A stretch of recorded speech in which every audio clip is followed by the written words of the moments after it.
दोनों ही प्राइस पे होते हैं। करंट प्राइस, कांस्टेंट प्राइसेस, वैसे कहना ठीक है, मतलब एग्जैक्टली ठीक है कि नॉमिनल में रियल में फिक्स होता है। ठीक है, हाँ ठीक था, मतलब गलत नहीं था। और कोई डिफरेंस कोई बताएगा? सिर्फ इतना ही था, ये डिफरेंस था।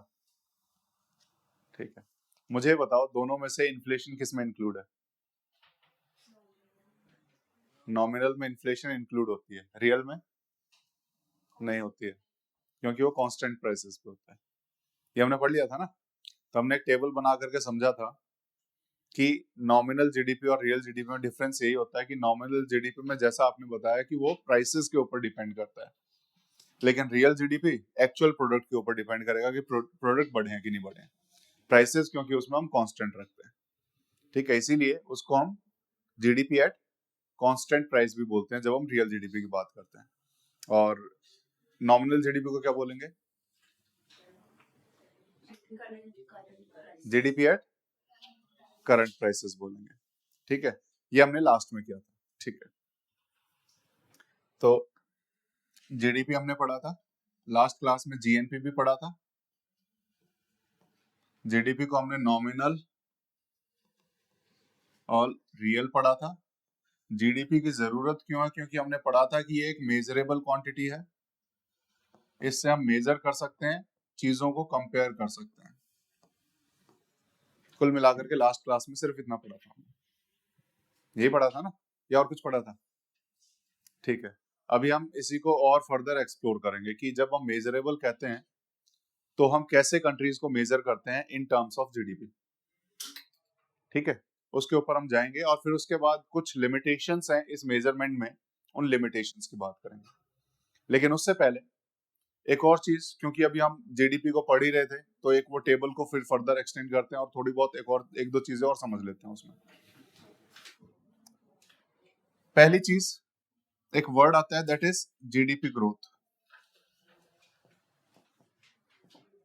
ठीक है, जीडीपी ग्रोथ, या इसको पूरा अगर हम कहें तो जीडीपी ग्रोथ रेट बोल देते हैं हम उसको। ठीक है, जीडीपी हमें समझ में आया। जीडीपी ग्रो कैसे कर रहा है वो कैसे कैसे समझेंगे? कि मान लो हमने वो टेबल बनाई थी, वो टेबल फिर से बना देना कि 2024 में और 2025 में और 2026 में हमने बोला कि हमने टोटल पेन बनाए हैं, क्वांटिटी, उसका प्राइस, उसके बाद नॉमिनल जीडीपी और उसके बाद रियल जीडीपी। ठीक है, क्वांटिटी हमने बोला था कि 10 पेन अगर हमने बनाए हैं तो प्राइस इनका हर एक का 10 है, सॉरी, तो नॉमिनल जीडीपी कितना होगा? कितना होगा? 100 होगा। ये हमने किया था लास्ट क्लास में। ठीक है, फिर हमने नेक्स्ट उसमें आए थे तो हमने देखा था कि क्वांटिटी इतनी है लेकिन प्राइस हमने बढ़ा दिया था, तो नॉमिनल जीडीपी कितना हो गया? 200 हो गया था। ठीक है, उसके बाद हम यहाँ पर आए थे तो हमने देखा कि 20 ये प्राइस और 20 ही प्राइस रहा है, हमने ये बढ़ा दिया है, तो जीडीपी कितना हो गया है? तो हमारा जीडीपी बहुत तेजी से बढ़ रहा है। ठीक है, लेकिन इसको कंपेयर किया तो हमने समझा था कि यहाँ पर एक्चुअल में जीडीपी बढ़ा तो है, प्रोडक्शन नहीं बढ़ा है। तो अगर हम नॉर्मली जीडीपी को कंपेयर करें तो उसमें प्रोडक्शन बढ़ा है कि नहीं बढ़ा है, उसको देखने के लिए हमें यह भी समझना पड़ेगा कि हमने प्राइसेस कौन से कंसीडर किए। उसके लिए हमने एक और टर्म इंट्रोड्यूस किया था, दैट इज रियल जीडीपी। ये इंट्रोड्यूस किया था ना, रियल जीडीपी, ताकि हमें प्रोडक्शन बढ़ा है कि नहीं बढ़ा वो भी पता लग जाए। तो हमने बोला था कि रियल जीडीपी वो होता है जब हम प्राइसेस को क्या करते हैं? कांस्टेंट कर देते हैं। यानी हमने प्राइस ये फिक्स कर दिया कि चाहे कोई भी साल हो, प्राइस हम यही लेंगे, और जिस ईयर को हम, या जिस ईयर के प्राइस को हम फिक्स कर रहे हैं उस ईयर को हम क्या बोल रहे थे? बेस ईयर बोल रहे थे। तो बेस ईयर के आधार पर हम प्राइसेस को डिसाइड करते हैं। तो अब इस ईयर का अगर मुझे जीडीपी निकालना हो तो क्योंकि प्राइस ये रहने वाला है, क्वांटिटी ये है, तो रियल जीडीपी 100 आ जाएगा। 2025 का रियल जीडीपी निकालना हो तो क्वांटिटी ये है लेकिन प्राइस सेम रखेंगे तो 100 आ जाएगा। इस ईयर का मुझे रियल जीडीपी निकालना हो तो क्वांटिटी ये हो जाएगी लेकिन प्राइस यही रखेंगे तो ये हमारा 200 आ जाएगा। अब जीडीपी चेंज हो गए। अब जीडीपी कहीं ना कहीं हमारे प्रोडक्शन को रिफ्लेक्ट कर रहे हैं कि प्रोडक्शन बढ़ा है कि नहीं बढ़ा है। ठीक है, इसमें किस चीज को रिफ्लेक्ट कर रहे हैं कि whether the production has been increased और नॉट। क्लियर है, ये बात हमें समझ में आई थी। ठीक है, अब इसके साथ एक और चीज जो हमें समझनी है, मैं इस टेबल को अभी रख रहा हूं, लेकिन इसी टेबल से सिमिलर एक और टेबल बना रहा हूं, उसमें मैं सिर्फ और सिर्फ जीडीपी के नंबर्स लिखूंगा। ठीक है, मुझे क्या लिखना है, जीडीपी के नंबर्स लिखना है। मान लो 3-4 इयर्स ले रहा हूं मैं, कोई भी कंटिन्यूअस, कोई भी कंसेक्यूटिव कर सकते हैं, 2020, 21, 22, 23, 24, कोई भी इयर्स। मान लो एक ईयर जिसमें हमारा प्रोडक्शन मान लो रहा है 100 रुपीज का, टोटल कितना रहा, 100 रुपीज का। मैं ये प्रोडक्शन नॉमिनल के आधार पर भी लिख सकता हूँ, रियल के आधार पर भी लिख सकता हूँ, लेकिन अभी मैं यहाँ पर रियल जीडीपी वाले नंबर्स लिख रहा हूँ। कौन से लिख रहा हूँ, रियल जीडीपी, क्योंकि प्रोडक्शन बढ़ा है कि नहीं बढ़ा वो उसी से पता लगेगा। और मुझे अभी मेजर करना है हमारे देश में ग्रोथ हो रही है कि नहीं हो रही है, हमारे देश में जीडीपी बढ़ रहा है कि नहीं बढ़ रहा है, वो मुझे मेजर करना है। मुझे प्राइस नहीं मेजर करना है, हमें प्रोडक्शन मेजर करना है कि वो बढ़ा कि नहीं। और प्रोडक्शन मेजर करने के लिए कौन सा जीडीपी लेना पड़ेगा, रियल जीडीपी। तो मैं ये जो नंबर्स लिख रहा हूँ कौन से लिख रहा हूँ, रियल जीडीपी के लिख रहा हूँ। मान लो एक ईयर में मेरा जीडीपी 100 रहा हो, अगले ईयर बढ़ करके वो 100 से 120 हो जाए। ठीक है, अगले ईयर क्या हो गया, 100 से बढ़ करके कितना हो गया, 120 हो गया। उससे अगले साल फिर बढ़ के 130 हो जाए, फिर 140 हो जाए, फिर मान लो 145 हो जाए। हो सकता है जीडीपी ग्रोथ हो रही है, जीडीपी इज ग्रोइंग और नॉट, हो रहा है। इसका मैं सीधा सा अंदाजा ये लगा सकता हूं कि हमारा प्रोडक्शन इंक्रीज हो रहा है, year by year production is increasing, ये अंदाजा लगा सकता हूं। लेकिन क्या ग्रोथ रेट सेम है, इसको मैं थोड़ा सा और इजी करने के लिए मैं एक काम करता हूं, मैं नंबर्स को सेम रखता हूं।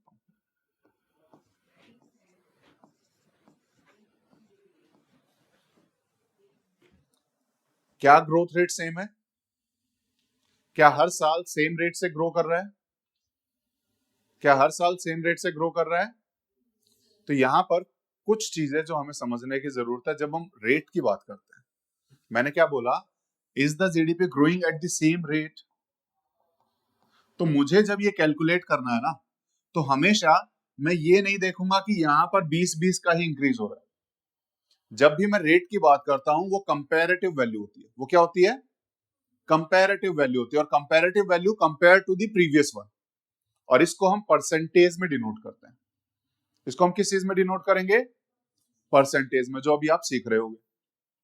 ठीक है, परसेंटेज वैसे सीख के आए हो। परसेंटेज निकालने का क्या तरीका है, परसेंटेज निकालने का सीधा सा तरीका है original value final value into 100,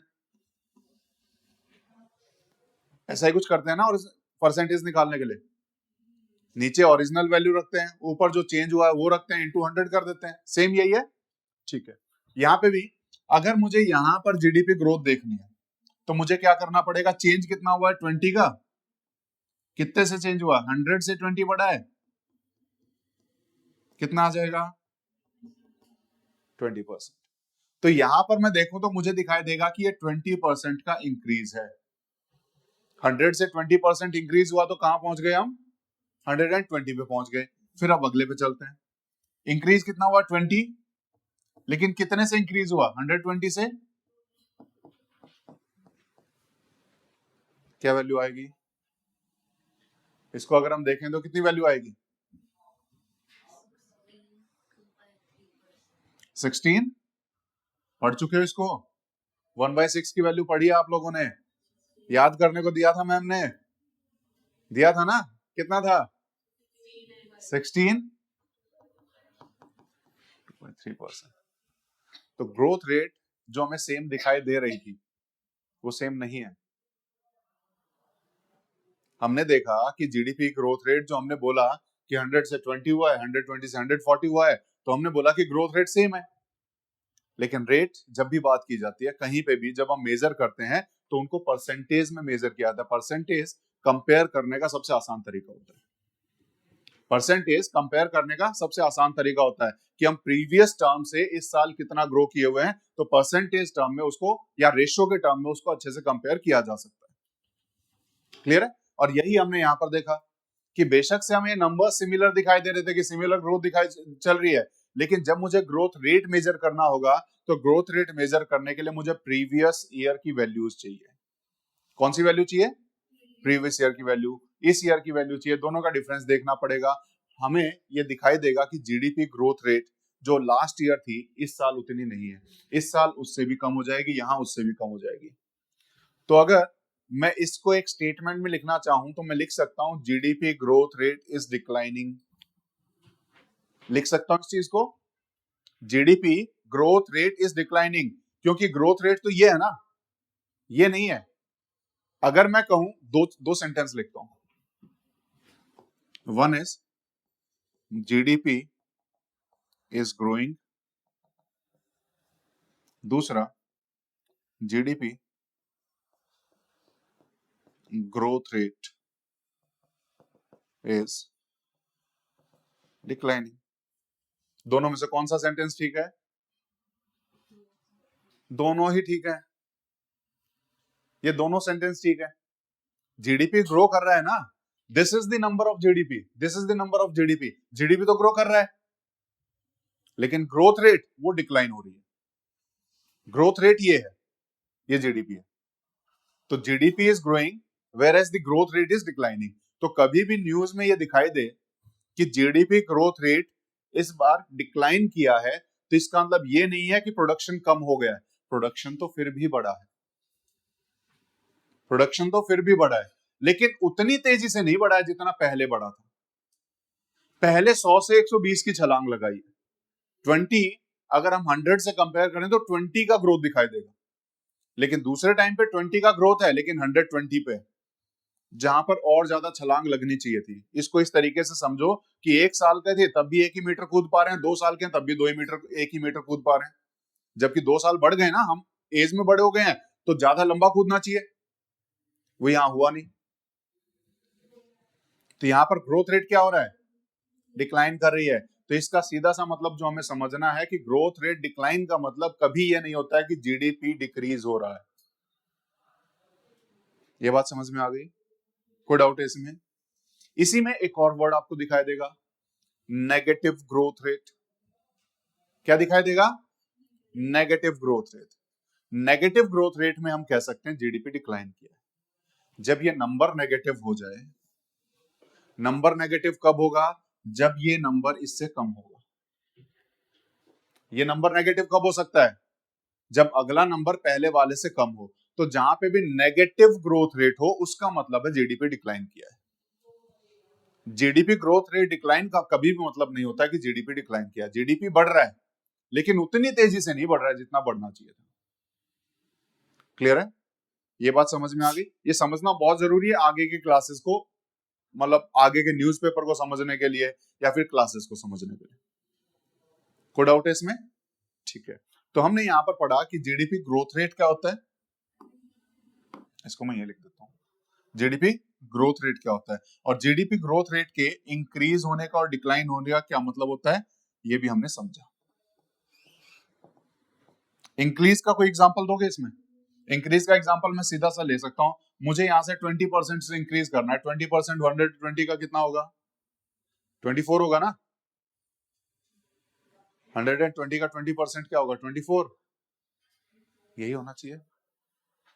ठीक है, अभी नहीं करने लगे हो या सिर्फ अभी वो फॉर्मूलेज याद करो, वो याद कर रहे हो सिर्फ? ठीक है, कोई बात नहीं। इसका अगर मैं 150 कर दूं, 150 कर दूं तो मैं कह सकता हूं कि जीडीपी ग्रोथ रेट भी बढ़ा है, क्योंकि अब यहां पर 30 का इंक्रीज है, और 30 को अगर मैं देखूं तो 30 इज 25% ऑफ 120, 30% का इंक्रीज हुआ है। तो this is the increasing growth rate. ये क्या दिखा रहा है? Increasing growth rate. पहले 20% का ग्रोथ रेट था, अब 30% का। ठीक है, this is declining growth rate. और डिक्लाइनिंग ग्रोथ रेट का ये मतलब नहीं है कि जीडीपी डिक्रीज हो गया है। ठीक है, क्योंकि कई बार ये वर्ड्स कंफ्यूज कर सकते हैं। कोई डाउट है इसमें? ठीक है, इसको एज इट इज इसी टेबल से समझ लेना, इसी टेबल से इसको ऐसे ऐसे एग्जांपल में लिख लेना, अगर लिखना चाहो तो वो ज्यादा इजी रहेगा। लिख लो।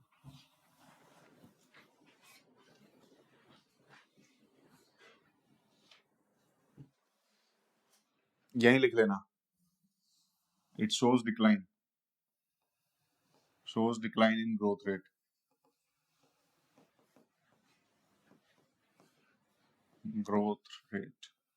और ये क्या शो कर रहा है? Increasing GDP.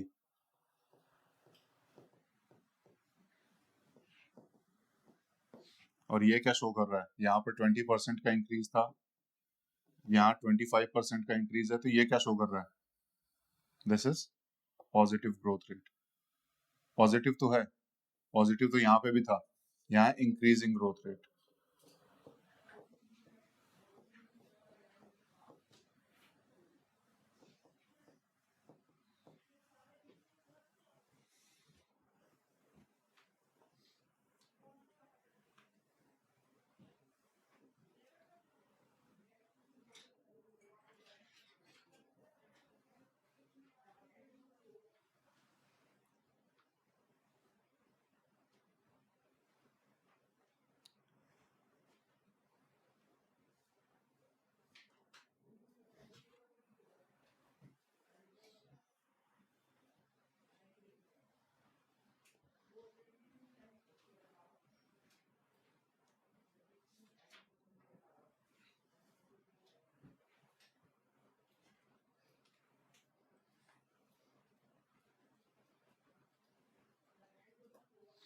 लिख लिया?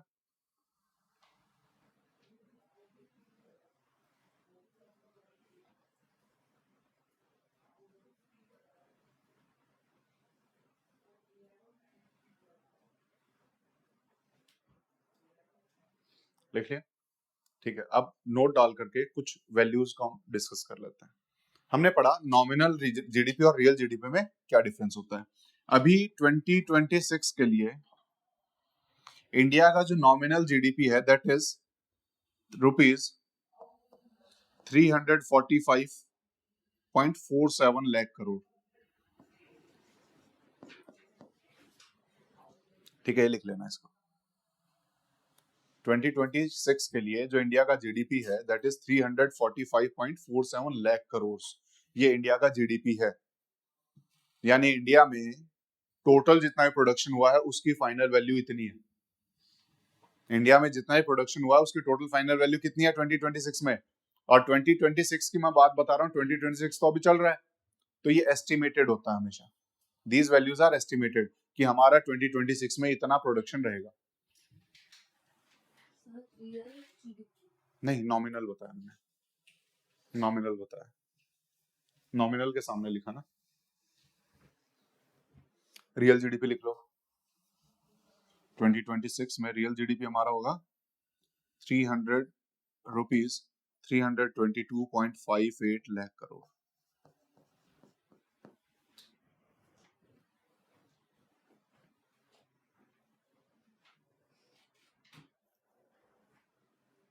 ठीक है, ताकि आपको अब आइडिया रहे कि जब मैं नॉमिनल जीडीपी की बात कर रहा हूं तो यानी यहाँ प्राइसेस बढ़ चुके हैं चीजों के, इस वजह से ज्यादा आ रहा है।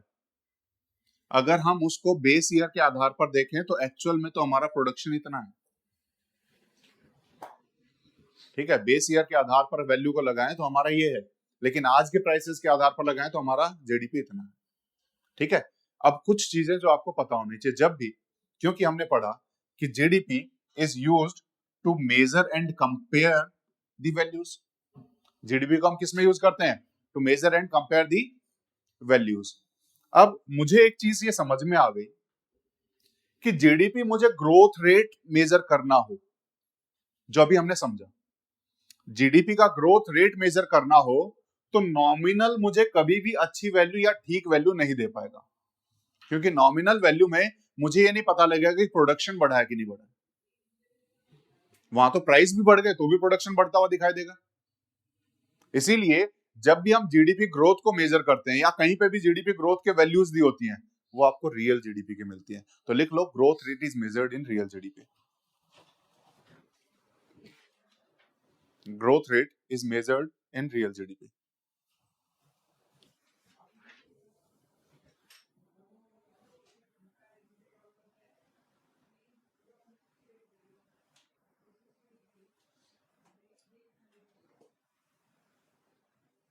ठीक है, अब दूसरी चीज पे, जहां पर हमने बोला कि हम कंपेयर भी कर रहे हैं, और कंपेयर कर रहे हैं तो उसके आधार पर कंपैरिजन के लिए भी यूज दी नॉमिनल जीडीपी। लिख लो, to compare the countries, to compare the countries we use nominal GDP, क्योंकि जीडीपी वो नंबर है जिससे हम मेजर कर सकते हैं, जिससे हम कंपेयर कर सकते हैं किसी भी दो इकोनॉमी को। ठीक है, किन्हीं भी दो इकोनॉमी को मेजर करना है कि कौन सी इकोनॉमी अच्छी है, कौन सी बड़ी इकोनॉमी है, तो हम नॉमिनल जीडीपी को वहां कंपेयर करते हैं। कौन से जीडीपी को करेंगे? Nominal GDP. तो नॉमिनल जीडीपी को जब हम कंपेयर करेंगे तो चलो कंपेयर कर लेते हैं। नॉमिनल जीडीपी के आधार पर, on the basis of nominal GDP, India ranks 4th world wide.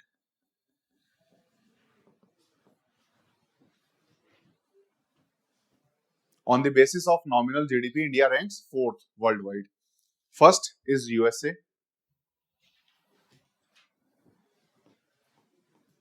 Second is China. Third is Germany.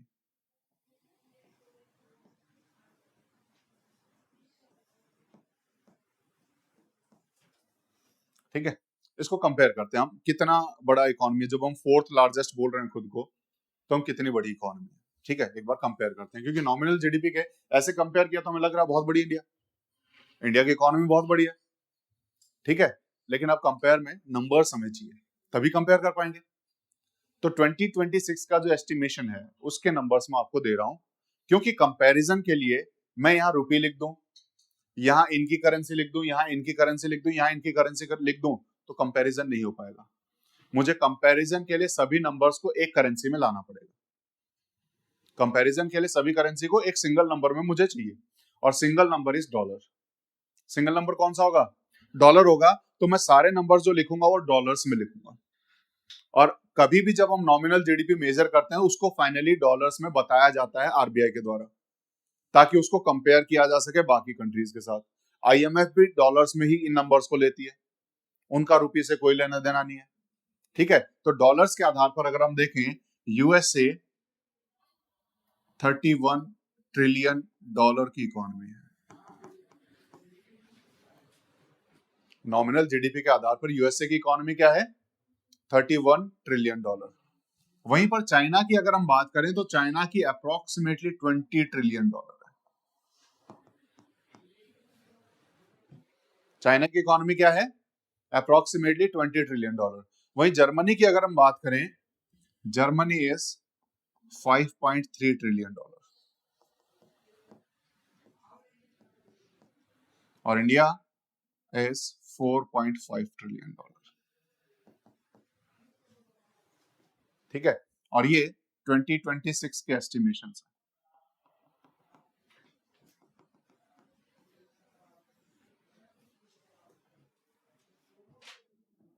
ये कब के एस्टिमेशन है?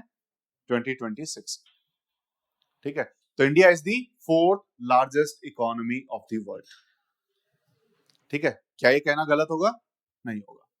India is the 4th largest economy of the world, जो हमें क्लियरली दिखाई दे रहा है, क्योंकि इकोनॉमी को मेजर करने के लिए वी यूज जीडीपी, और जीडीपी में चौथे नंबर पे इंडिया। ठीक है, कौन से जीडीपी है? Nominal GDP. कंपेयर करने के लिए कौन सा जीडीपी यूज करते हैं? नॉमिनल जीडीपी यूज करते हैं। तो नॉमिनल जीडीपी के आधार पर 4.5 ट्रिलियन डॉलर्स की इकोनॉमी है। ठीक है, इस साल एलॉन मस्क ने अपनी पेमेंट कितनी ली है पता है? अपनी पेमेंट एलॉन मस्क ने ली है 1 ट्रिलियन डॉलर पर एनम। तो हमारे देश का जितना प्रोडक्शन हो रहा है पूरे इंडिया में, 1/3 प्रोडक्शन के बराबर तो उसकी अकेले की इनकम है। Richest person of the world, Elon Musk. ठीक है, तो इस साल का जो उसका पे आउट था that was 1 trillion dollars. Clear है? जो कई सारे देशों की मिलाकर के इकोनॉमी भी नहीं है उतनी। ठीक है, क्योंकि इंडिया का 4th लार्जेस्ट है, 4th लार्जेस्ट में हाल 4.5 trillion dollar, largest is 31 trillion dollar. तो हम कंपेयर कर सकते हैं। क्लियर है?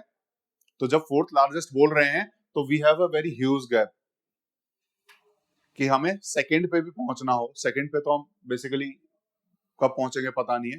थर्ड पे पहुंचना आसान है, लेकिन थर्ड के बाद सेकंड को क्रॉस कर पाना वो नियर फ्यूचर में तो नहीं दिखाई देता। क्लियर है? कोई डाउट है इसमें?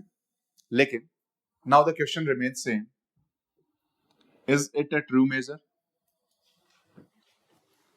क्या हम इसको ढंग से मेजर कर पाए? क्या ये कंपैरिजन सही है? बताओ, अभी तक जो पढ़ा उसके आधार पर बताओ, ये जो मेजर है क्या ये ठीक है या नहीं है? क्या इस आधार पर we can compare the countries or not, या we should compare the countries or not on the basis of the nominal GDP?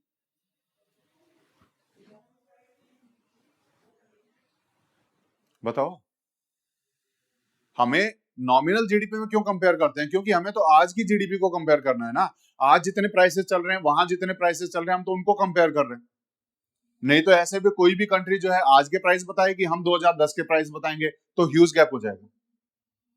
तो बेस ईयर सभी कंट्रीज का अलग है, इसी वजह से नॉमिनल जीडीपी हम कंपेयर करते हैं। बेस ईयर सभी कंट्रीज का अलग है। पता चला अमेरिका 2010 के प्राइसेस को लेकर के बैठा हो, हम 2020 के प्राइसेस को लेकर के बैठेंगे, तो ऑटोमेटिकली हमारी जो जीडीपी वो इन्फ्लेटेड दिखाई देगी, बड़ी दिखाई देगी। तो उसको इस तरीके से ना दिखाई दे तो हम क्या करते हैं, नॉमिनल जीडीपी पे ही कंपेयर करते हैं। ये समझ में आया क्यों कंपेयर करते हैं नॉमिनल जीडीपी पे? लेकिन मेरा क्वेश्चन ये है, क्या नॉमिनल जीडीपी पे कंपेयर करना is it a true measure और नॉट? क्या हम कर सकते हैं या नहीं कर सकते, या फिर इसका और कोई बेटर तरीका हो सकता है? बताओ, सोचो क्या हो सकता है।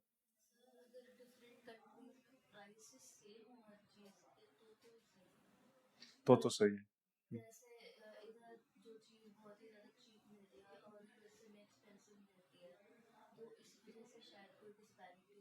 Exactly, this is the disparity. क्योंकि जब हम नॉमिनल जीडीपी की बात करते हैं तो प्रोडक्ट और उसके प्राइसेस की बात कर रहे हैं, और जब प्राइसेस की बात कर रहे हैं, प्राइसेस हर कंट्री में सेम प्रोडक्ट के अलग अलग है। यहाँ पर मुझे 1 किलो चीनी खरीदना हो सकता है 80 रुपए में आ जाए, अमेरिका में जाऊं तो $2 में मिले, और $2 को मैं इंडिया के रुपीज में कन्वर्ट करूं तो कितना हो जाएगा, 190 रुपीज। तो वहां 190 रुपीज केजी है, यहाँ 80 रुपीज केजी है। वो चाहे कितने ही बड़े बने रहे, तो महंगा तो उन्हें पड़ रहा है ना, तो महंगा तो पड़ ही रहा है। तो कैसे इसको मेजर किया जाए? इसको मेजर करने के लिए हम एक और टर्म इंट्रोड्यूस करेंगे, जिसको हम बोलेंगे purchasing power parity. Purchasing power parity, जिसको आपने कई बार सुना होगा PPP के नाम से। ठीक है, तो मेजर करने के लिए हम कौन सा वर्ड यूज करेंगे, परचेजिंग पावर पैरिटी। ये परचेजिंग पावर पैरिटी क्या होता है उसको समझते हैं। किसी भी चीज को परचेज करने के लिए जो हमारे पास पावर इज मनी, ठीक है, परचेज करने के लिए क्या है, मनी। पावर क्या है, मनी है। तो परचेज करने के लिए जो हमारे पास मनी है उसको हमें इक्वल करना है। What is parity? Parity is equality.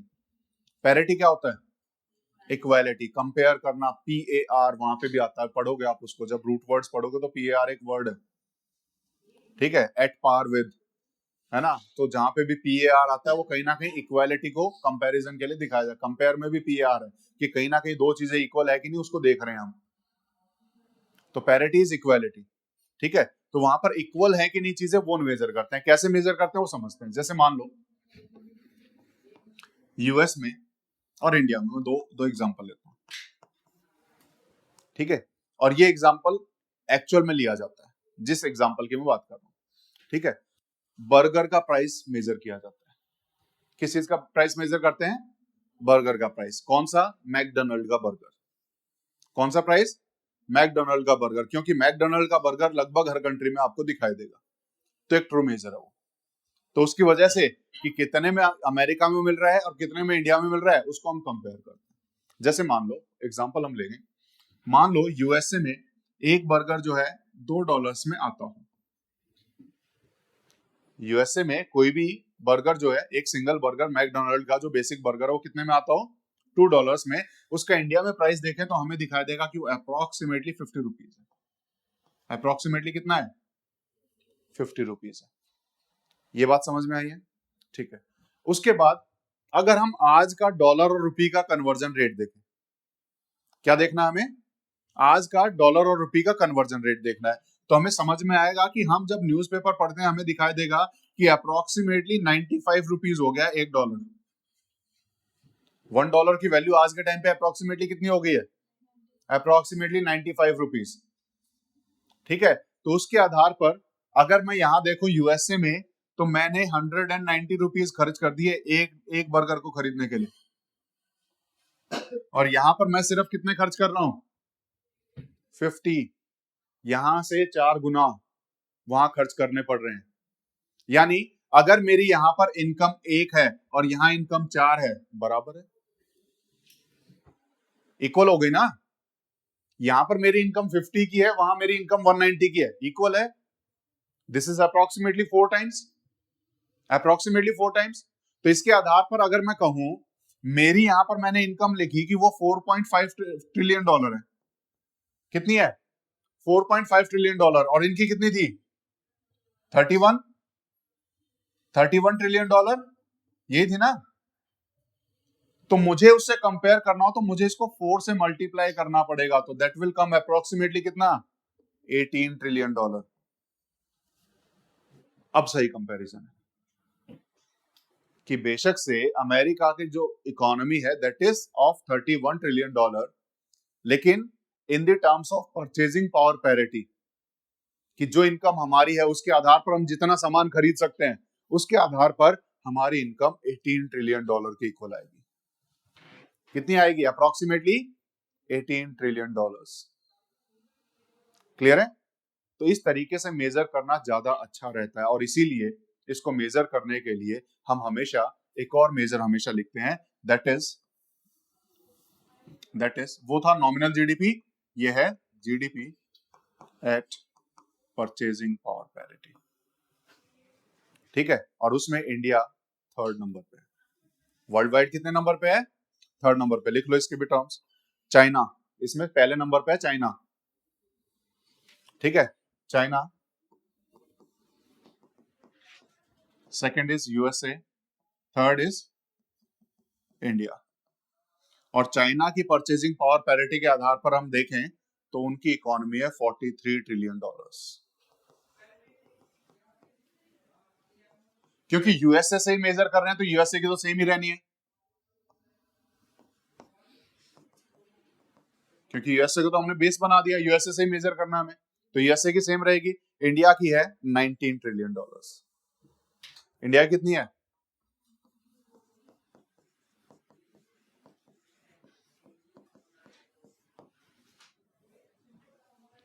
तो India is 3rd largest economy of the world in terms of purchasing power parity. ठीक है, इसको कैसे लिखते हैं? India is 3rd largest economy of the world in terms of purchasing power parity. क्या चीज? Germany की भी 10-12 ट्रिलियन डॉलर के आसपास आएगी। ठीक है, एग्जैक्टली। ठीक है, हमें इंडिया तक ही देखना होता है। वैसे जर्मनी की approximately 10 to 12 trillion dollars. Clear है? कोई डाउट है इसमें? तो कंपैरिजन कर पाना, हमने बोला जीडीपी को मेजर इसीलिए करते हैं ताकि कंपेयर कर सकें। जीडीपी को मतलब प्रोडक्शन को मेजरेबल बनाने के लिए जीडीपी बना दिया और कंपैरिजन के लिए इजी हो जाए। तो कंपैरिजन कर रहे थे, उसमें कुछ कमियां दिखाई दी, तो उसको हमने उसको पूरा करने के लिए हमने क्या किया? परचेजिंग पावर पैरिटी को इंट्रोड्यूस कर दिया। क्लियर है? कोई डाउट है इसमें? ठीक है, इसके आगे फर्दर ये ध्यान रखना, ये परचेजिंग पावर पैरिटी क्या है, और इस एग्जांपल को भी ध्यान रखना। इस एग्जांपल को हम आगे यूज करेंगे, क्योंकि आगे अभी नहीं, करीबन 10-15 क्लास के बाद में दोबारा से मैं इस एग्जांपल पे आऊंगा, और इस एग्जांपल से समझेंगे कि ये एग्जांपल बेसिस है पूरे वर्ल्ड में ट्रेड होने के लिए। अगर कहीं पे भी ट्रेड हो रहा है वो कितना होगा, वो इस एग्जांपल से समझेंगे। ठीक है, तो इस एग्जांपल को ध्यान रखना है, भूलना नहीं, उसमें आऊंगा दोबारा। ठीक है, अभी हमने बोला कि जीडीपी किसी भी कंट्री के इकोनॉमिक साइज को बता रहा है। जीडीपी को मेजरेबल बनाया ना हमने, क्यों बनाया? क्योंकि to show the economy size, the size of the economy की कितनी बड़ी इकोनॉमी है। ठीक है, और उससे हम कंपेयर भी कर पा रहे हैं। और हमने एग्जांपल भी देखा कि कैसे कंपेयर कर रहे हैं। एग्जांपल देख करके हमने देखा नॉमिनल जीडीपी के टर्म्स में इंडिया इज फोर्थ लार्जेस्ट और पीपीपी के टर्म्स में India is third largest. Example देखा, लेकिन क्वेश्चन रिमेन्स सेम। क्या जीडीपी एक ट्रू मेजर है ग्रोथ को मेजर करने के लिए? ठीक है, क्योंकि हमने पढ़ा कि जीडीपी से हम ग्रोथ को एनालाइज करना। क्या जीडीपी से हम ग्रोथ को सच में पहचान सकते हैं, या इससे अच्छा कोई और मेजर होना चाहिए? बताओ इसको। ठीक है, फिर उसके बाद लिमिटेशंस को लिखेंगे, लिमिटेशंस ऑफ द जीडीपी। बताओ।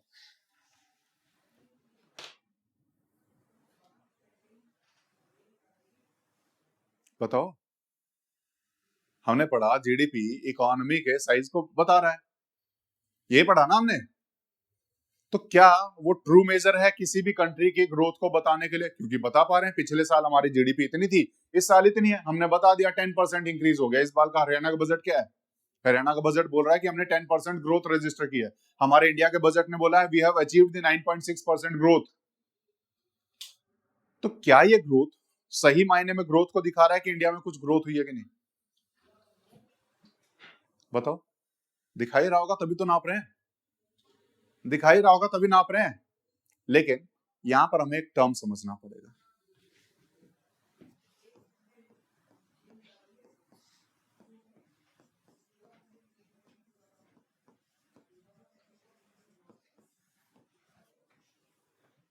ग्रोथ, और उसको कंपेयर करेंगे विद द डेवलपमेंट।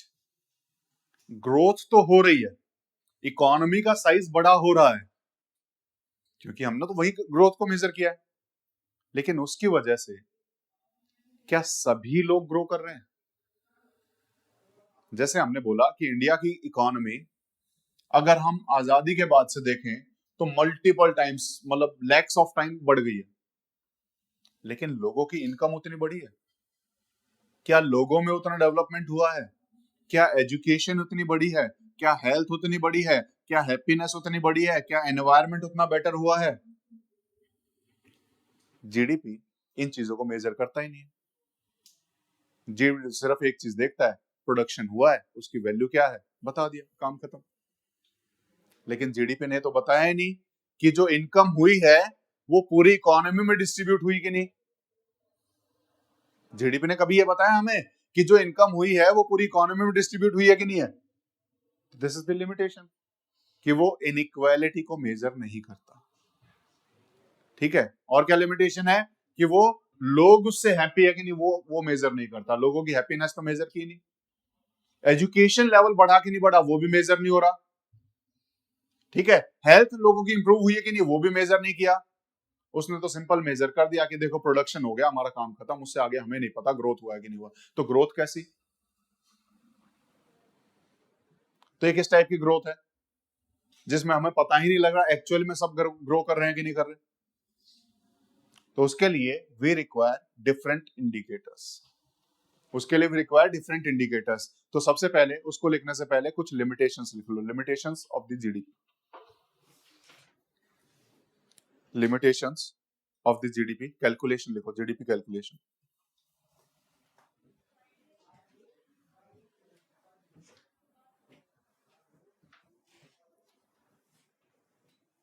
पहली चीज,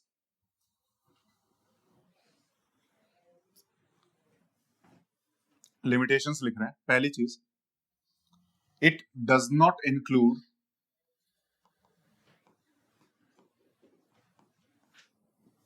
the unpaid work.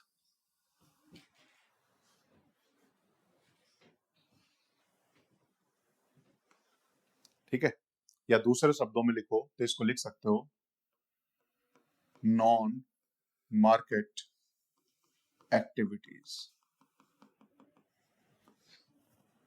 It does not include the unpaid work, या फिर जिसको हम कह सकते हैं non market activities. For example,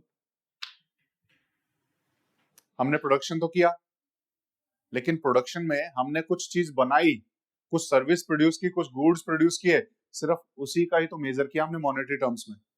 लेकिन क्या वो सर्विसेज जिसके लिए कोई पेमेंट नहीं मिल रही है। फॉर एग्जाम्पल घर में मम्मी जो काम कर रही हैं, ठीक है, this is a service to the family.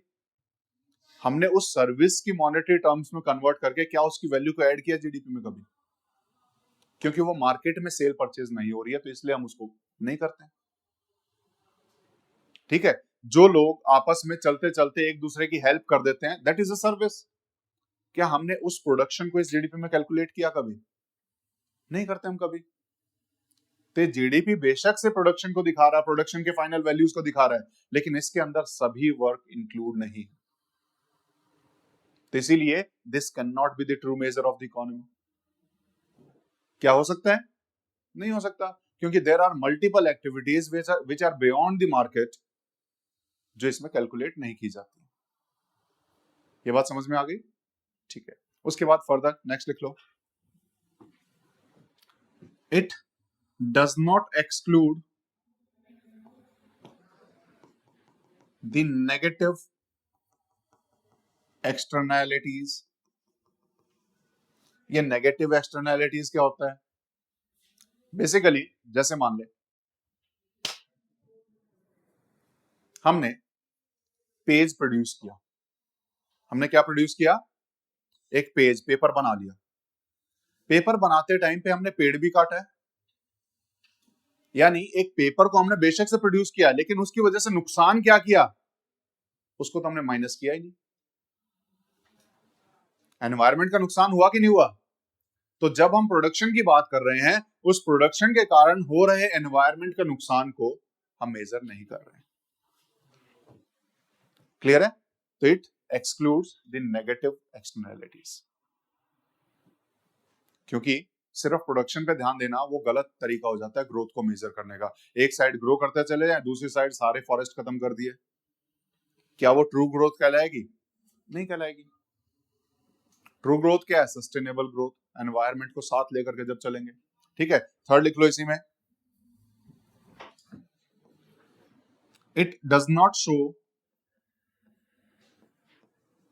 The income distribution या फिर इनकम इनइक्वालिटी।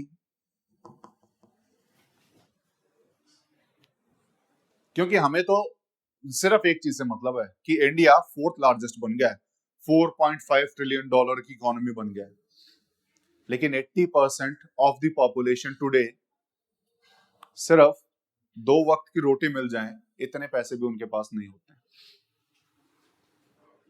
ठीक है, जो हम सुनते हैं ना 20,000 30,000, इवन द पर्सन अर्निंग 20,000 और 30,000 per month is among the top 10% of this country.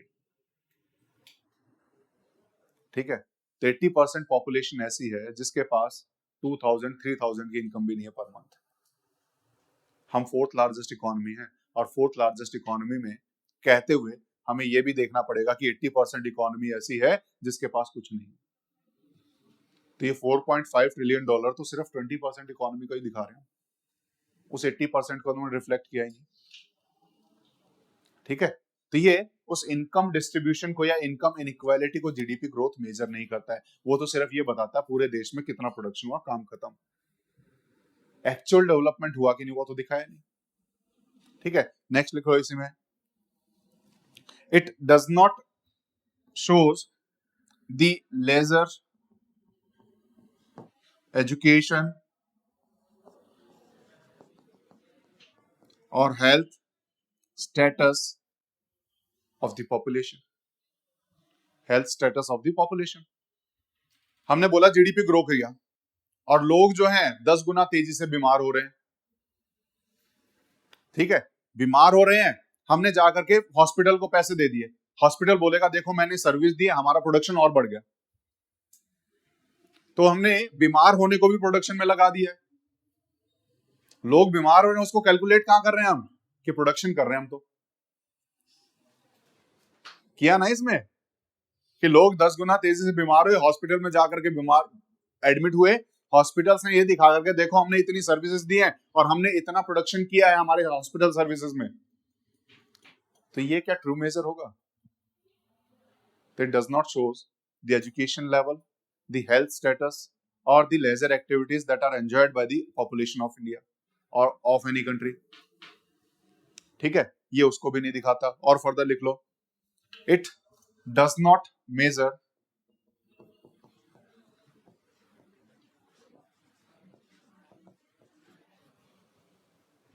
कि हमें आज से मतलब है कि आज हमारा प्रोडक्शन कितना है, आगे क्या होगा पॉपुलेशन का उससे हमें कोई मतलब नहीं है, ठीक है।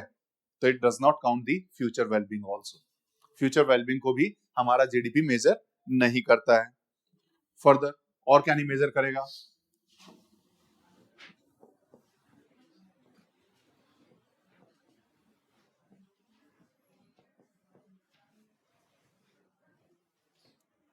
पेन का बता दिया कि पेन बना है 10 रुपए में बना है, तो 10 रुपए ऐड कर दो जीडीपी में। पेन कैसा बना है उसकी क्वालिटी के ऊपर बात की नहीं कभी। तो कभी भी जीडीपी जो हमारा दिखा रहा है वो ये नहीं दिखा रहा कि हमारे यहाँ पर किस क्वालिटी का प्रोडक्शन हो रहा है। The quality of production is missing in the GDP numbers, ठीक है। वो क्वालिटी मिसिंग हमें दिखाई देगी। और क्या हो सकता है, और इसमें क्या हो सकता है, जीडीपी ट्रू कंपैरिजन भी नहीं है हमारा इंटरनेशनल कंपैरिजन के लिए, it is not a true comparison.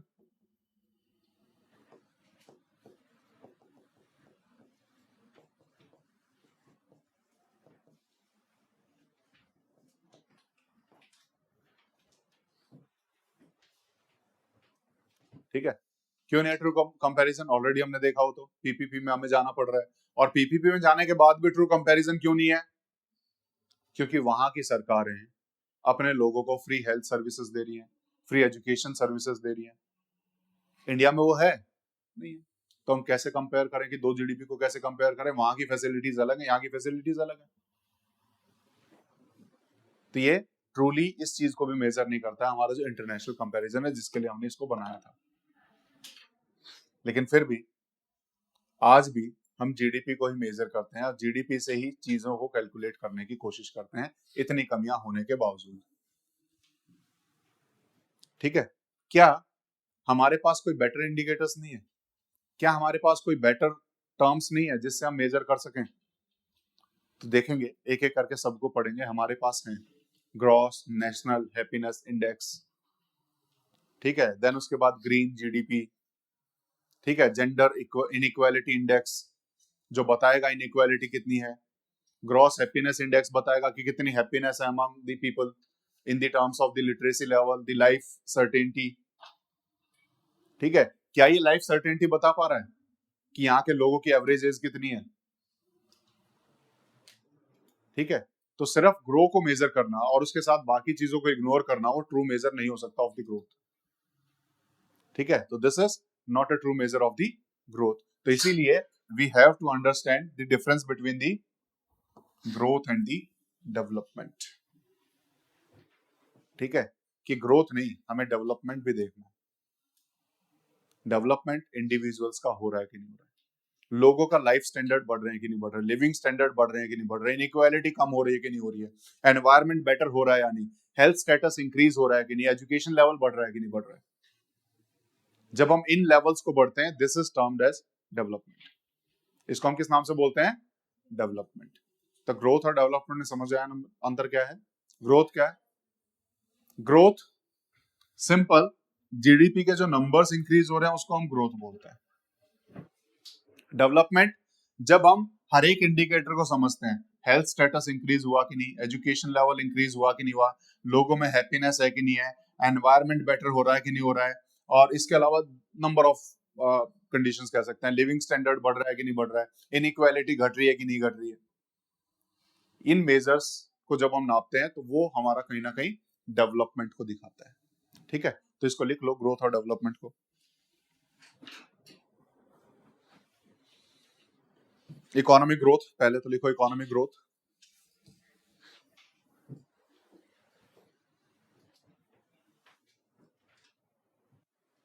it is the increase in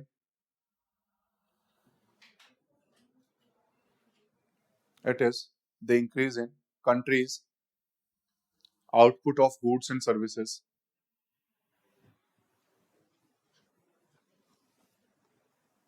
measured by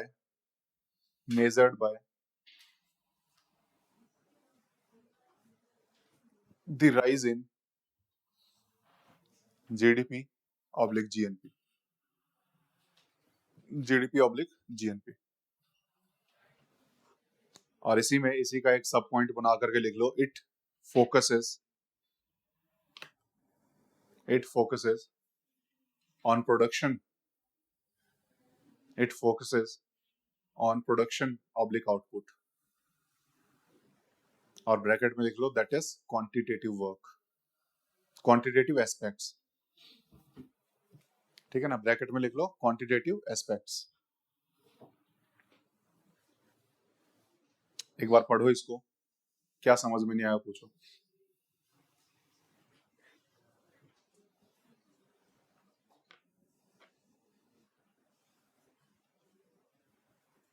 ठीक है, लिमिटेशंस ऑलरेडी लिख चुके हैं, तो इकोनॉमिक ग्रोथ उसकी लिमिटेशंस जो हमने लिखी है, दीज आर द लिमिटेशंस।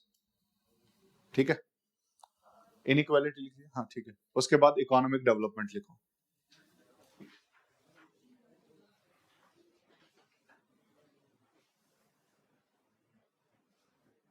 इसमें लिखो it is a broader concept,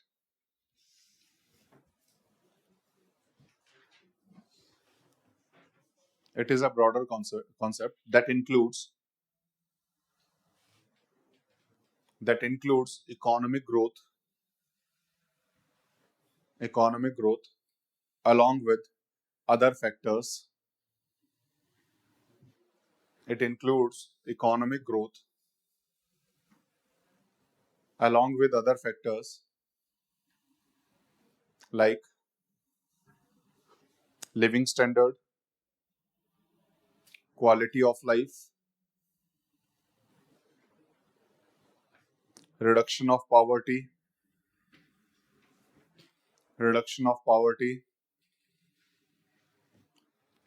social/economic equality,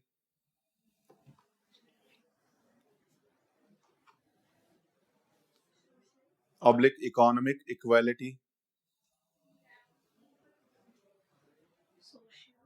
social and economic equality, education levels, health standards,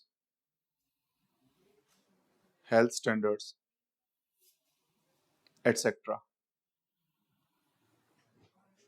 इसी का सेकंड पॉइंट लिख लो, that is it focuses on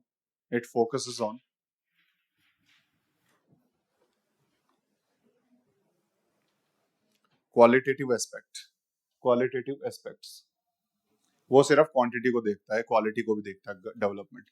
तो दोनों के बीच में डिफरेंस करना हो, ग्रोथ और डेवलपमेंट में, ग्रोथ क्वांटिटी को देख रहा है, डेवलपमेंट क्वालिटी को देखता है।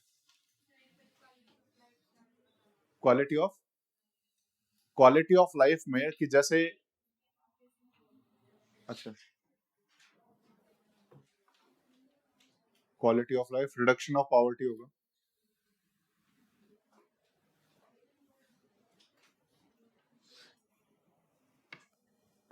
ठीक है, तो नेक्स्ट क्लास में उन इंडिकेटर्स की बात करेंगे जो डेवलपमेंट को रिफ्लेक्ट करता है। हालांकि जीडीपी ही हम यूज करते हैं, लेकिन उन इंडिकेटर्स के बारे में, सभी के बारे में बात नहीं करेंगे, कुछ कॉमन है जो फेमस भी है, तो उनके बारे में पता होना चाहिए हमें। वो कौन कौन एजेंसीज हैं जो उन इंडिकेटर्स को देती है, उसके बारे में पता होना चाहिए। क्लियर है? तो नेक्स्ट क्लास में हम उनके बारे में बात करेंगे। आज एक चीज जो मुझे शुरू में बतानी थी जो मिस हो गई है, जीडीपी डिफ्लेटर एक टर्म होता है, तो नेक्स्ट क्लास में आओ तो मुझे याद दिला देना कि पहले मुझे वो बतानी है।